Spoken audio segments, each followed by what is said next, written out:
ان سب کے بعد 15ویں وہ علم وہی ہے جو حق سبحانہ و تقدس کا عطیہ خاص ہے، اپنے مخصوص بندوں کو عطا فرماتا ہے، جس طرح سے اس حدیث شریف میں اشارہ ہے کہ من عمل بما علم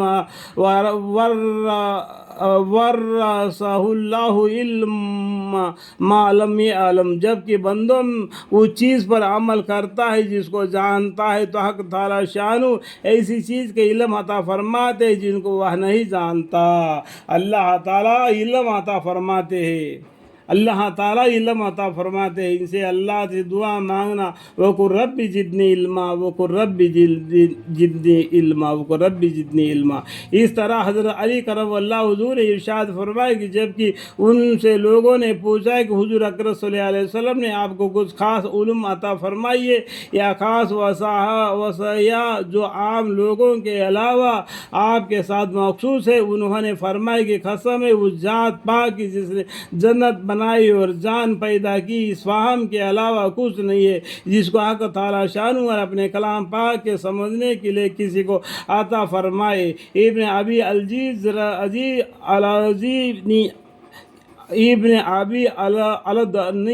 رضی اللہ عنہ کا معقول کا علم قرآن اور جو اس سے حاصل ہو ایسا سمندر ہے جس کا کنارہ نہیں، یہ معلوم یعنی علم ایک ایسا سمندر ہے اس کا کنارہ معلوم نہیں۔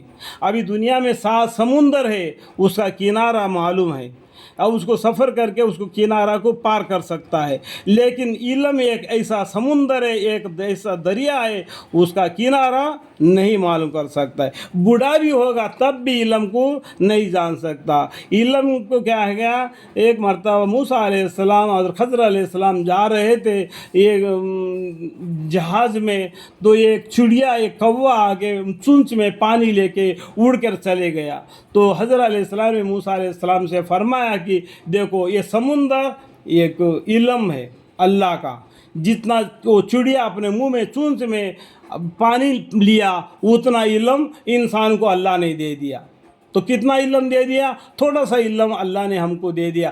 اللہ کے پاس اتنا علم ہے جو سمندر ہے اس کا کنارہ نہیں، اس طریقے سے اللہ کے پاس اتنا علم ہے، یہ بات کو جاننا چاہیے۔ علم کبھی ختم نہیں ہو جاتی ہے، تم کتنا بھی بوڑھا ہو جائے گا پھر بھی علم سیکھتے ہی رہ جائے گا، علم کا دریا کا کنارہ نہیں، سمجھ میں آنا چاہیے۔ یہ علم جو بیان کیے گئے مفسر کے لیے بطور عالی کی ہے کہ اگر کوئی شخص ان علوم کو واقعیت بغیر تفسیر کرے تو وہ تفسیر بلا رائے میں داخل ہے، جس کی ممانت آئی ہے۔ صحابہ رضی اللہ عنہم کے لیے علوم عربی طبعاً حاصل تھے اور باقی علوم مشقات نبویہ سے مستفاد تھے۔ علامہ سیوطی رحمۃ اللہ علیہ کہتے ہیں کہ شاید تجھے خیال ہو کہ علم وحی ہے کا حاصل کرنا بندہ کی قدرت سے باہر ہے، لیکن حقیقت ایسے نہیں، بلکہ اس کے حاصل کرنے کا طریقہ ان اسباب کا حاصل کرنا ہے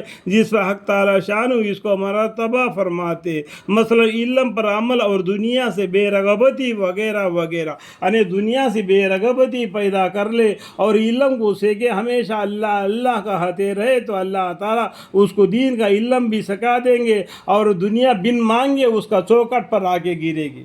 جس نے اللہ اللہ کہتے رہے گا اس کو روزی اس کا چوکٹ پر آئے گی، وہ اللہ اس کو روزی اس کو چوکٹ پر پہنچا دے گا۔ جس نے دنیا کے پیچھے پڑ گیا تو روزی دور دور دور دور معلوم ہو جائے گی، وہ دور دور چلتے چلتے اس کا عمر ختم ہو جائے گا۔ سمجھ میں آئے گا بات؟ سمجھ میں آئے گا؟ روزی روٹی کر کے کتے کے ساتھ دنیا کے پیچھے پڑے گا، روزی دور ہوتے جائے گی، اس کے پیچھے دوڑتا چلے جائے گا، جس طریقے سے روز بہ روز سال کے بعد سال، اس کے بعد میں وہ بڑھاپا ہو جائے گا، اس کے بعد میں قبرستان چلے جائے گا۔ جس نے گھر بیٹھے اللہ اللہ کہتے رہے گا، روزی بن مانگے اس کا دروازے پر آئے گی۔ جو آدمی اللہ اللہ کر کے اللہ سے یاد کرتا ہے بن باغ کے پھل کھاتا ہے، اللہ تعالیٰ کے رحمت سے اس کو روزی پہنچتی ہے۔ اتنا توجہ انسان کو اللہ کے ساتھ محبت رکھنا چاہیے۔ یعنی جو اندھا سانپ ہوتا ہے